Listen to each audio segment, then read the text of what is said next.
Welcome back ناظرین. باتوں کا سلسلہ وہیں سے شروع کرتے ہیں، لیکن آئی تھنک ایک کالر ہمارے ساتھ موجود ہیں. کالر پلیز اپنا نام بتا دیجیے اور آپ کہاں سے بات کر رہے ہیں. ہلو، السلام علیکم. جی وعلیکم السلام ورحمۃ اللہ. جی میں علی بات کر رہا ہوں کینیڈا سے. جی علی صاحب ہمارے ریگولر کالر ہیں، بہت شکریہ، آپ تمام پروگرامز فالو کرتے ہیں. آج کا موضوع تو آپ نے سن ہی لیا ہوگا، کیا کہنا چاہیں گے سر؟ کیا آپ سمجھتے ہیں کہ ایم کیو ایم کے لیے یہ بلیسنگ ان ڈسگائز ہے، یا ایم کیو ایم کا امیج اتنا ٹارنش ہوا ہے کہ ان کے 2018 کے الیکشن میں ایم کیو ایم کے ووٹ بینک پہ کوئی خاطر خواہ ڈینٹ پڑ سکے گا؟ جی میرا تو جو وہ ہے خیال، آپ کہیں گے کہ کوئی اثر نہیں پڑا ہے اور نہ کوئی ایسی اثر پڑنے کی امید ہے. جو ایم کیو ایم کا ووٹ بینک ہے وہ میرے خیال سے اور زیادہ مضبوط ہوا ہے. یہ جو ان کو پلاٹ کیا گیا ہے، کون سی پارٹی میں، اس کا نام بھی نہیں آتا، پاکستان وٹ ایور، پاک اس سے سرزمین بھی کوئی پارٹی. فرق نہیں پڑنے والا. یہ ملٹری اسٹیبلشمنٹ نے اس طرح کی حرکتیں پہلے بھی کری ہیں، 90 کی دہائی میں انہوں نے کچھ حاصل نہیں ہوا. اور دوسرا میں یہ کہنا چاہوں گا کہ جو ابھی جس طرح سے ہمارے الطاف حسین صاحب کے پاس سے جو 1,00,000 پاؤنڈ نکل آئے تھے، اس کے اوپر تو میڈیا نے بہت شور مچایا تھا کہ ایک قیامت آ گئی تھی کہ 1,00,000 پاؤنڈ کے گھر سے نکل آئے تو انہوں نے شور برپا کر دیا تھا. اب ہر ایک کے گھر سے اربوں روپے نکل رہے ہیں، منی لانڈرنگ کا پتہ چل رہا ہے، آف شور کمپنی سے پتہ چل رہا ہے. عمران خان صاحب کی اپنی بھی آف شور کمپنی نکل آئی ہے اور ان کی بہن کی بھی نکل آئی ہے، لیکن کوئی میڈیا شو نہیں کر رہا ہے اس کے اوپر. جس طرح سے بدنام کیا گیا تھا الطاف حسین اور ایم کیو ایم کو اس معاملے میں، اب سب خاموش بیٹھے ہیں، کوئی اس کو اور ایشو نہیں بنا رہا ہے. کیا علی صاحب آپ یہ سمجھتے ہیں کہ ایک خاص طبقے کے سیاست دانوں کے لیے ایک الگ قانون ہے اور کراچی اور کراچی کی سیاست کے اوپر فوکس رکھنے کے لیے کوئی ایک الگ قانون اور ایک الگ رولز آف ایکشنز ہیں؟ بالکل آپ صحیح کہہ رہے ہیں. کراچی کے لیے بالکل ڈیفرنٹ قانون ہے. جو آپریشن پاکستان کراچی میں چل رہا ہے وہ پنجاب میں اسٹارٹ کبھی نہیں ہو سکتا، امپاسبل ہے. کیوں نہیں ہو سکتا؟ آپ کیا سمجھتے ہیں کہ اس کی وجہ کیا ہے، کیوں نہیں ہو سکتا؟ جی اس کی وجہ صرف ڈسکریمنیشن ہے اور کچھ نہیں ہے. کراچی کو ہمیشہ ڈسکریمنیٹ کیا گیا ہے، اردو اسپیکنگ کو. اور جو آپ نے ایک اور مسئلہ اٹھایا تھا میسورین کا، وہ مسئلہ بیسیکلی ایم کیو ایم کا نہیں ہے، وہ وفاق کا مسئلہ ہے، وہ وفاق کی ذمہ داری ہے. وفاق نے وعدہ کیا تھا سن 70 میں ان کو واپس لانے کا، ایم کیو ایم کا تو سب وجود بھی نہیں تھا. یہ ہماری فوج نے جو کچھ کیا بنگلہ دیش میں، اور جس کی وجہ سے بنگلہ دیش آج وہ وجود میں آیا، یہ ہمارے پاک فوج کا ظلم و ستم تھا جو آج بنگلہ دیش وجود میں آیا. اور کل کو بنگلہ دیش کیا، اب بلوچستان بھی الگ ہو سکتا ہے. پاکستان آرمی نے ظلم و ستم کیا بنگلہ دیش کے اندر، ان کی عورتوں کی عصمت دری کری اور جو ظلم و ستم کیا. اور جو یحییٰ خان جو سب سے زیادہ شرابی کبابی جرنیل تھا، اس کے اوپر کوئی بات نہیں کرتا ہے. کیا فوج آسمان سے اتری ہے؟ کیا ان کے اندر کرپٹ لوگ نہیں ہیں؟ جتنی کرپٹ پاکستان کی فوج ہے اور جرنیل ہے، شاید ہی کوئی ہو. صرف جوان آگے شہید ہوتا ہے اور مرتا ہے. یہ سب جرنیل جو یاشیں کرتے ہیں اور ان کے ہاں شراب چلتی ہے. ان کے آرمی میسز کے اندر جوہلا کے محروم نے آگے شراب خانے کو ختم کروائے آرمی میسز کے اندر سے. آپ کیا بات کرتے ہیں؟ پاک فوج نے آپ کو آج تک کیا دیا ہے؟ آپ نے 59 سالوں میں کشمیر کا 59 سالوں میں آج کشمیر حاصل کر نہیں سکے. کارگل میں آپ ہارے، سیاچن میں آپ ہارے، 71 کی جنگ آپ ہارے. ایک اکلوتی جنگ آپ نے کیا جیتی سن 65 کی، اس کے اوپر آپ اکڑتے پھرتے ہو. پاک فوج کیا دیا پاک فوج نے آپ کو؟ بہت بہت بہت شکریہ علی صاحب. آپ کے فون کال کا بہت امپورٹنٹ پوائنٹس آپ نے اٹھائے.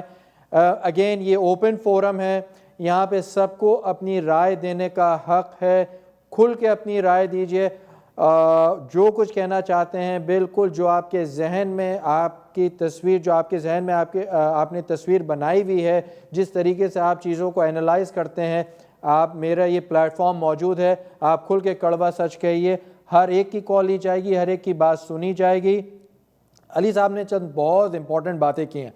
ایک جو انہوں نے پوائنٹ اٹھایا ہے، ایک اور کالر ہیں ناظرین، میری کوشش یہ ہے کہ میں زیادہ سے زیادہ کالز لے سکوں. کالر پلیز اپنا نام بتا دیجیے اور آپ کہاں سے بات کر رہے ہیں؟ میں ڈاکٹر خواجہ بول رہا ہوں نیو یارک سے. جی ڈاکٹر خواجہ صاحب فرمائیے، کیا کہیں گے؟ جی اچھا پروگرام ہے آپ کا. بس کہنا یہ تھا کہ جہاں تک ایم کیو ایم کا تعلق ہے، جیسا کہ آپ نے پہلے عرض کیا کہ یہ آرمی اسٹیبلشمنٹ نے اپنا سندھ پروونس میں جو اپنا پیپلز پارٹی اور جماعت اسلامی کا جو ووٹ بینک تھا، اس کو بریک کرنے کے لیے MQM بنائی ضیاء الحق کے دور میں. اس کے بعد آہستہ آہستہ چیزیں جب ان کو یوز کرنا تھا انہوں نے یوز کیا. اس کے بعد جب یوز نہیں کرنا تھا تو را کا ایجنٹ قرار دیا گیا. اس کے بعد مشرف کی گورنمنٹ میں ان کے ساتھ یہ لوگ رہے. تو اگر یہ را کے ایجنٹ تھے تو اس وقت ہماری جو انٹیلیجنس ایجنسیز تھیں اور جو آرمی اسٹیبلشمنٹ تھی اس کو سوچنا چاہیے تھا کہ یہ را کے ایجنٹ کیسے آرمی اسٹیبلشمنٹ کے ساتھ مل کے حکومت کر رہے ہیں. بہت امپورٹنٹ پوائنٹ ہے. ڈاکٹر صاحب لائن پہ رہیے گا, میں آپ سے ایک سوال کرنا چاہتا ہوں. جی میرا سوال یہ ہے کہ یہ را کے ایجنٹ تو شاید آپ کو یاد ہو محترمہ فاطمہ جناح کو بھی را کا ایجنٹ کہہ دیا گیا تھا. ابھی ایک سٹنگ منسٹر ہیں جناب محترم خرم دستگیر خان صاحب, ان کے والد غلام دستگیر خان نے محترمہ فاطمہ جناح کے لیے ایک کتیا کے گلے میں ایک وہ بینر ڈال کے اس کو گجرانوالہ میں کیا نام چکر لگوائے تھے اور اس کو را کا ایجنٹ کہا تھا. اب میں یہ کہہ دیتا ہوں تو لوگوں کو آگ لگتی ہے, پھر کہتے ہیں کہ یہ بہت زیادہ کڑوا سچ ہے. اتنا کڑوا سچ نہ بولو کیونکہ فوج کو ہضم نہیں ہوگا. تو محترمہ فاطمہ جناح کو بھی را کا ایجنٹ بنا دیا گیا تھا. نواز شریف کی فیکٹری سے 40 ہندوستانی دہشت گرد نکلے ہیں را کے ایجنٹ. بھئی ان کے خلاف ایکشن کیوں نہیں ہو رہا؟ کتنے لوگوں کا 90 روز کا ریمانڈ لیا گیا, کتنے لوگوں کے اوپر پٹیاں ڈال کے ان کو جیلوں میں ڈالا گیا. تو کیا اہل پنجاب کے لیے ڈیفرنٹ قانون ہے, اہل زباں اہل کراچی کے لیے ڈیفرنٹ ہے؟ دیکھیں آپ نے بہت واضح طور پر بیان کیا. مجھے اچھی طرح یاد ہے محترمہ فاطمہ جناح کا بھی, اور خاص طور پہ یہ غلام دستگیر کے جو فادر نے جو آپ نے ابھی بتایا یہ کیا ان لوگوں نے. دیکھیں پاکستان میں ہسٹری چلی آئی ہے کہ 3 سلوگنز لگائے جاتے ہیں جو آرمی یا اسٹیبلشمنٹ کے ساتھ نہیں ہوتے. ایک را کا ایجنٹ ہو جاتا ہے, اینٹائی اسلام ہو جاتا ہے, ایک اینٹائی پاکستان, یا پھر کرپشن. یہ 3-4 ویریبلز ہیں جو یہ لوگ یوز کرتے ہیں, یوز کرنے کے بعد اپنے مقاصد کو حل کرتے ہیں. مجھے اچھی طرح سے یاد ہے یہی جنرل ایوب صاحب کے صاحبزادے گوہر ایوب جنہوں نے محترمہ فاطمہ جناح کے خلاف جو چیزیں کیں, اور جنرل ایوب کا بھی جو بیان تھا کہ ان لوگوں کے لیے آگے سمندر ہے, اور جو غنڈہ گردی گوہر ایوب نے کی اس زمانے میں وہ ایک معزز شہری بن کے ہمارے فارن منسٹر بھی بنے, ہمارے اسمبلی کے اسپیکر بھی بنے.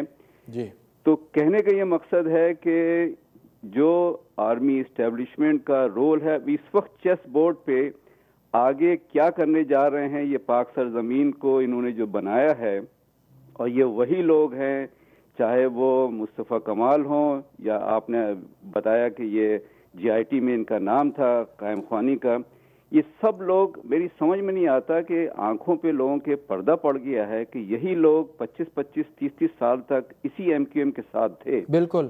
اور اب یہ جو را ایجنٹ کہہ رہے ہیں اس وقت ان کے ضمیر کو کیا ہوا تھا؟ ڈاکٹر صاحب آپ سے ایک اور میں کویشچن یہ کرنا چاہوں گا. میں آپ کی باتوں سے بہت متاثر ہو رہا ہوں, بڑی مفصل آپ گفتگو فرما رہے ہیں. آپ کو یاد ہوگا الطاف حسین کے گھر سے لندن میں 4 لاکھ پاؤنڈ نکلے تھے, تو اس کے اوپر تو زمین اور آسمان ایک ہو گیا تھا. اچھا ایک اور بھی مسئلہ ہے ڈاکٹر صاحب, وہ مسئلہ یہ ہے کہ جب میں بہت زیادہ بات کرتا ہوں تو میرے اوپر یہ الزام لگ جاتا ہے کہ آپ برانڈڈ ہو رہے ہیں. اچھا یہ کڑوا سچ بھی اپنی مرضی کا سننا چاہتے ہیں جو ان کے لیے سود مند ہو اور جو ان کے لیے جو ہے وہ باعث تقویت ہو. یہ ایک عجیب و غریب فینومینا ہے. میں بالکل کڑوی بات کرتا ہوں, سچی بات کرتا ہوں, تو کچھ ریٹائرڈ فوجی افسران ہیں امریکہ کے مختلف شہروں میں رہ رہے ہیں, مجھے اس قسم کی اطلاعات ملی ہیں کہ وہ اس بات سے بڑے ناخوش ہیں کیونکہ پچھلے پروگرام میں نے کھل کے اپنی بارڈر سیکیورٹی فورس رینجرز کو ایکسپوز کیا ہے. تو بھائی کیوں نہ ایکسپوز کروں؟ اگر آپ بتائیے اگر یہ کام میں نے کیا ہے تو کچھ غلط کیا؟ دیکھیں بالکل صحیح ہے آپ کا کہنا. ابھی اس وقت آج کل جو نیشنل ایکشن پلان چل رہا ہے, آپ یہ دیکھیے کہ پنجاب از اے نرسری آف. ڈاکٹر صاحب آپ کی کال ڈراپ ہو گئی ہے, اگر آپ چاہیں تو دوبارہ آپ کال کر سکتے ہیں. ایک اور کالر ہمارے ساتھ موجود ہیں. کالر پلیز اپنا نام بتا دیجیے اور آپ کہاں سے بات کر رہے ہیں؟ ہلو جی جی جی آپ کا نام اور آپ کہاں سے بات کر رہے ہیں؟ جی میں صفدر بول رہا ہوں کینسر سے. مجھے آپ سے ایک سوال کرنا ہے. جی جی صفدر جو صاحب آپ فرمائیے. کہہ رہے ہیں کہ را کا ایجنٹ ہے, یہ تو لندن کے پیپرز نے اور لندن کی پولیس نے کہا ہے را کا ایجنٹ. پاکستانی افواج نے یا پاکستانی وہاں جو لوگ ہیں انہوں نے تو ان کو الزام نہیں دیا کہ را کا ایجنٹ ہے. یہ تو ڈاکومنٹ پروف ہے فرام لندن پولیس نے ٹھیک جو ہے ڈاکومنٹس دیے ہیں ٹھیک ہے. انہوں نے کہا ہے. آپ جو یہ کہہ رہے ہیں کہ پنجاب جو ہے, آپ پہلی بات تو یہ لسانیت آپ کو کرنی نہیں چاہیے تھی معذرت کے ساتھ. جی جی ہم پاکستانی ہیں, ہم کو ایسے پاکستانی سوچنا چاہیے. بالکل. اور آپ بلیم کر رہے ہیں فوج کو ادر تھنگ دوسرے مسائل کو. آپ کو فوکس کرنا چاہیے. ڈاکومنٹ تو لندن پولیس نے اور سب نے وہاں پرووائڈ کیے وہاں کے, بیکاز ہمارے جو پولیٹیشین ہے بہت کرپٹ لوگ ہیں. وہ اپنی اپنی مصلحت کے تحت اپنی اس کے تحت وہ لوگ اس کو چھپاتے ہیں, کور کرتے ہیں اور اپنی سیٹ بچاتے تھے. ابھی کرپشن کے حساب سے جو ابھی نواز شریف کا نکلا ہے, زرداری کا نکلا ہے, یا جی ابھی ان کا رحمان کا جی جو جی یہ جو سب انسپیکٹر تھے یہ اس کے اندر ایف آئی آر کے, صفدر اور صاحب ان میں کو آپ سے ایک سوال کر سکتا ہوں؟ وزیر داخلہ. جی جی جی اور مجھے بڑی جی بالکل. خوشی میں ہے. خود کراچی سے ہوں. نہیں مجھے مجھے دیکھیں میں بڑی خود کراچی سے ہوں. میں آپ کو بتاؤں نہیں خود نہیں کراچی سر, سے اس ہوں. وقت یہ بات تو ہو ہی نہیں رہی جی کہ کون کراچی سے کون لاہور سے. دیکھیے میں تو نہیں, اب آپ نے کہا نا, دیکھے نا کہ کتیا کو پہنا دیا, یہ پہنا دیا, وہ لیکن پہنا سر یہ دیا. حقیقت ہے نا یہ لسانیت ہے. لسانیت آپ کو بالکل ختم کرنی چاہیے. اگر سر. انہوں نے کوئی مسٹیک کی نا. لیکن صفدر جی بھائی جی آپ بالکل. مجھے یہ بتائیے, اگر میں غلط کہہ رہا ہوں تو آپ مجھے پھر غلط ثابت کیجئے. یہ تو ایک ہارڈ کور ریالٹی ہے, یہ ہوا ہے. اچھا ناظرین, ایک بریک کا وقت ہو گیا ہے. بریک کے بعد دوبارہ حاضر ہوتے ہیں. Thank you.